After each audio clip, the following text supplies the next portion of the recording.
Senior صحافی اور تجزیہ کار جاوید چودھری کے مطابق یہ بادشاہ اور درویش کی کہانی ہے۔ وہ میری طرف دیکھ رہے تھے، ان کے چہرے پر شاید میں بھیگی مسکراہٹ تھی۔ بادشاہ نے درویش سے کہا، مانگو کیا مانگتے ہو؟ درویش نے اپنا کاشکول آگے کر دیا اور عاجزی سے بولا، حضور صرف میرا کاشکول بھر دیں۔ بادشاہ نے فوراً اپنے گلے کے ہار اتارے، انگوٹھیاں اتاریں، جیب سے سونے چاندی کی اشرفیاں نکالیں اور درویش کے کاشکول میں ڈال دیں۔ لیکن کاشکول بڑا تھا اور مال و متاع کم، لہذا بادشاہ مطمئن نہ ہوا۔ اس نے فوراً خزانے کے انچارج کو بلایا۔ انچارج ہیرے جواہرات کی بوری لے کر حاضر ہو گیا۔ بادشاہ نے بوری کاشکول میں الٹ دی، لیکن یوں یوں جواہرات کاشکول میں گرتے گئے، کاشکول بڑا ہوتا گیا، یہاں تک کہ تمام جواہرات غائب ہو گئے۔ بادشاہ کو اپنی بے عزتی کا احساس ہوا اور اس نے خزانے کا منہ کھولنے کا حکم دے دیا۔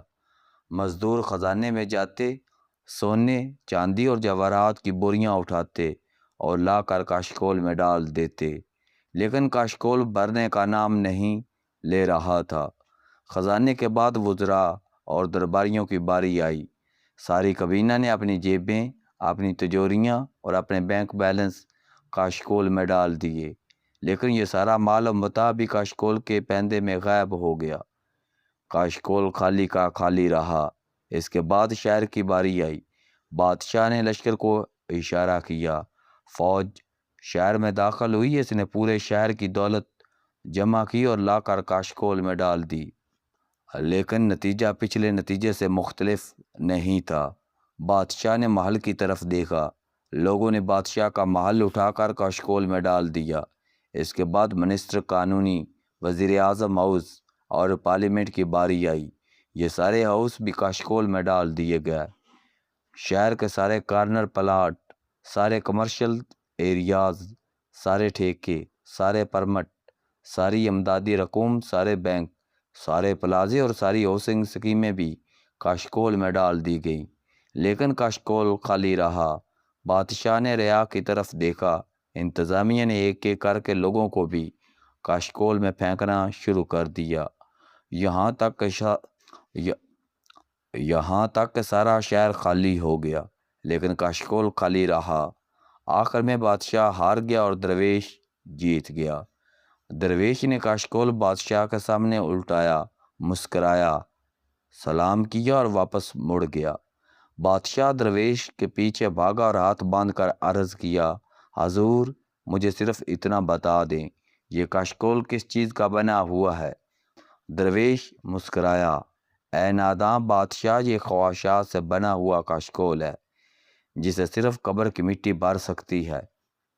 وہ خاموش ہو گیا۔ میں نے عرض کیا، جناب میں اس کہانی کا مقصد نہیں سمجھا۔ وہ مسکرائے، دنیا اور دنیا داری درویش کے کاشکول کی طرح ہوتی ہے۔ آپ اس کاشکول میں جو چاہے جتنا چاہے ڈال دیں، یہ ہمیشہ خالی رہے گا۔ انسان کا چھوٹی گاڑی سے بڑی گاڑی تک کا سفر کبھی ختم نہیں ہوتا۔ ہماری زندگی میں ایک کمرے کی خواہش پہلے پھیلتے پھیلتے کوٹھی بنتی ہے، اور اس کے بعد پوری دنیا کے جزیروں اور محلوں کی تلاش میں نکل کھڑی ہوتی ہے۔ ایک دفتر، ایک اسٹینو اور ایک چپڑاسی کی خواہش پھیلتے پھیلتے اوان صدر بن جاتی ہے۔ ایک دن کا اقتدار حشر تک پھیل جاتا ہے اور ایک دستخط کا اختیار سکندر اعظم بن کر دنیا سے رخصت ہوتا ہے۔ ایک لقمہ دسترخوان بنتا ہے اور دسترخوان 40 ایکڑ کے ڈائننگ ہالوں میں تبدیل ہو جاتا ہے۔ ایک کیمرہ، ایک تصویر اور ٹیلی ویژن سکرین پر اپنی ایک جھلک پھیلتے پھیلتے پوری دنیا کے ٹیلی ویژنوں اور پوری دنیا کے اخباروں تک پہنچ جاتی ہے۔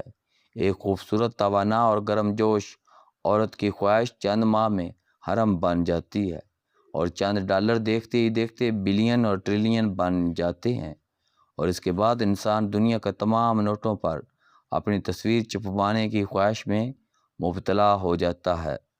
کسی ایک گستاخ کو گستاخی کی سزا سنانے کی خواہش پھیلتے پھیلتے پھانسی کاٹ بن جاتی ہے، اور انسان پورے ملک کو پھانسی لگا کر بھی مطمئن نہیں ہوتا۔ انسان صرف بال بنانے یا شیو کرنے کے لیے شیشے کے سامنے کھڑا ہوتا ہے لیکن پھر خود کو دیکھنے کی خواہش پوری زندگی پر محیط ہو جاتی ہے۔ انسان مائک پر ایک پھونک مارتا ہے اور اس کے بعد بولنے کی خواہش کا غلام بن کر رہ جاتا ہے۔ وہ پوری زندگی مائک سے چپک کر گزار دیتا ہے اور انسان 4 دن کے لیے اقتدار میں آتا ہے، لیکن وہ بابر ہو یا اورنگزیب آخری سانس تک اقتدار سے لٹکا رہتا ہے۔ لہٰذا خواہش ایک ایسا کاسکول ہے جو کبھی نہیں بھرتا، جو کبھی لبالب نہیں ہوتا۔ وہ رک گئے۔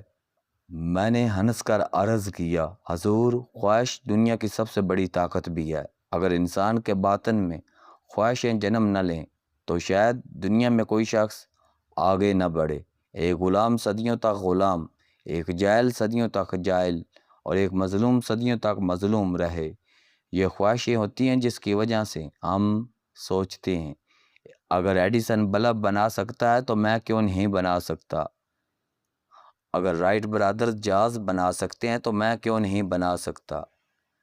اگر بل گیٹس 10x12 فٹ کے ایک کمرے کی کمپنی کو دنیا کی امیر ترین کارپوریشن بنا سکتا ہے تو میں مائیکروسافٹ کیوں نہیں بنا سکتا؟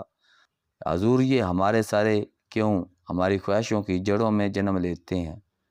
یہ آنے والی زندگی میں ایسی ڈرائیونگ فورس بن جاتے ہیں جو شروع میں انسان کو آگے لے جاتی ہے اور اس کے بعد پورے معاشرے کو ترقی اور خوشحالی کی شکل دے دیتی ہے۔ اگر انسان خواہشوں کو گناہ سمجھتا تو آج دنیا میں بلب ہوتا اور نہ ہی ریل گاڑی۔ اگر انسان قناعت کو زندگی کا مقصد بنا لیتا تو ہم آج تک غار میں ہوتے اور جسم پر پتے باندھ کر زندگی گزارتے۔ وہ خاموشی سے میری طرف دیکھتے رہے۔ میں نے عرض کیا، حضور، آج ہمیں زندگی میں جو رنگ، جو خوبصورتی اور جو خوشبو نظر آتی ہے، یہ سب انسانی خواہشوں کی پیداوار ہے۔ اور آج ہمیں دنیا میں جتنی آزادی اور جتنے حقوق نظر آتے ہیں، ان سب نے خواہشوں کی کوکھ سے جنم لیا تھا۔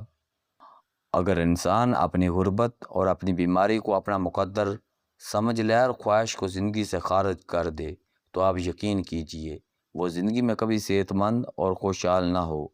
ایک غلام غلامی میں زندگی گزار دے اور ایک مزدور اینٹیں دھوتا ہوا فوت ہو جائے۔ یہ خواہش ہوتی ہے جو مزدور کو ٹھیکیدار اور غلام کو آزاد بناتی ہے۔ وہ خاموشی سے سنتے رہے۔ میں نے عرض کیا، امید ہمیشہ خواہش کے وجود سے جنم لیتی ہے۔ اگر خواہش نہ ہو تو دنیا سے امید ختم ہو جائے۔ میں نے عرض کیا، دنیا میں 2 قسم کی خواہشیں ہوتی ہیں، نیک خواہشیں اور بد خواہشیں۔ نیک خواہشیں اور بد خواہشوں میں صرف نیت کا فرق ہوتا ہے۔ مثلا دولت کی خواہش قارون میں تھی اور حضرت رابعہ بصری اللہ تعالیٰ سے خزانے طلب کرتی تھی، لیکن ان دونوں کی خواہش میں فرق تھا۔ قارون دنیا کا امیر ترین شخص کہلانے کے لیے دولت جمع کر رہا تھا، جبکہ حضرت رابعہ بصری دنیا کے تمام غریبوں کو غربت سے نکالنے کے لیے دولت مانگ رہی تھی۔ لہٰذا ایک کی خواہش کا شکول بن گئی اور دوسرے کی خواہش اسے قطب کے درجے تک لے گئی۔ یہ صرف نیت کا فرق تھا جس نے قارون کو قارون اور رابعہ بصری کو رابعہ بصری بنا دیا۔ دنیا میں جولی پھیلانا معیوب سمجھا جاتا ہے، لیکن جب سر سید احمد خان نے علی گڑھ یونیورسٹی کے لیے بازار حسن میں جولی پھیلائی تو وہ معزز شخص کہلائے۔ اسی طرح آج جب عبدالستار ہندی کراچی کی گلیوں میں جولی پھیلاتا تو لوگ آگے بڑھ کر اس کے ہاتھ چومتے۔ یہ کیا ہے؟ یہ خواہش کی نیت کا فرق ہے۔ میں رکا اور ان سے عرض کیا، خواہشیں بری نہیں ہوتی، خواہشوں کی نیتیں اچھی اور بری ہوتی ہیں۔ یہ ہماری نیت ہے جو ہماری خواہش کو کاشکول کی شکل دیتی ہے یا اسے عبادت بنا دیتی ہے۔ میں نے ان سے عرض کیا، خواہشیں امید ہوتی ہیں اور امید دنیا کی سب سے بڑی عبادت ہوتی ہے۔